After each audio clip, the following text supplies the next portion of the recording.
অবশেষে ইরানের সর্বোচ্চ নেতা আয়াতুল্লাহ আলী খামেনি নিহত হওয়ার খবরটি নিশ্চিত করেছে দেশটির গণমাধ্যম।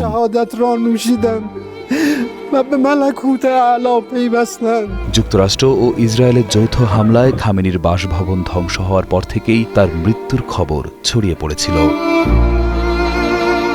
এই হামলায় ৮৬ বছর বয়সী আয়াতুল্লাহ আলী খামেনি সহ নিহত হয়েছেন তার মেয়ে, জামাতা এবং এক নাতি। ইরানের ফার্স নিউজ এজেন্সি বিষয়টি নিশ্চিত করেছে। সর্বোচ্চ নেতা আয়াতুল্লাহ আলী খামেনির মৃত্যুতে দেশ জুড়ে ৪০ দিনের রাষ্ট্রীয় শোক ঘোষণা করেছে ইরান।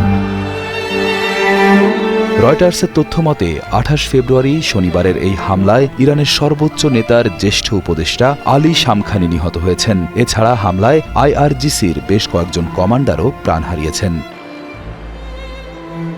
১৯৮৯ সাল থেকে ইরানের সর্বোচ্চ ও আধ্যাত্মিক নেতা হিসেবে দায়িত্ব পালন করছিলেন আয়াতুল্লাহ আলী খামেনি। এর আগে আয়াতুল্লাহ খামেনি নির্বাসন থেকে দেশে ফিরে ১৯৭৯ সালে ইরানে ইসলামী বিপ্লবের নেতৃত্ব দেন, যার মাধ্যমে যুক্তরাষ্ট্র সমর্থিত শাসক মোহাম্মদ রেজা পাহলভির শাসনের অবসান ঘটে। সেই বিপ্লবের পর থেকেই খামেনি ছিলেন অবিসংবাদিত আধ্যাত্মিক অভিভাবক। পশ্চিমাদের রক্তচক্ষু আর কঠোর নিষেধাজ্ঞার মুখেও যিনি নিজের আদর্শে মাথা উঁচু করে দাঁড়িয়েছিলেন পাহাড়ের মতো।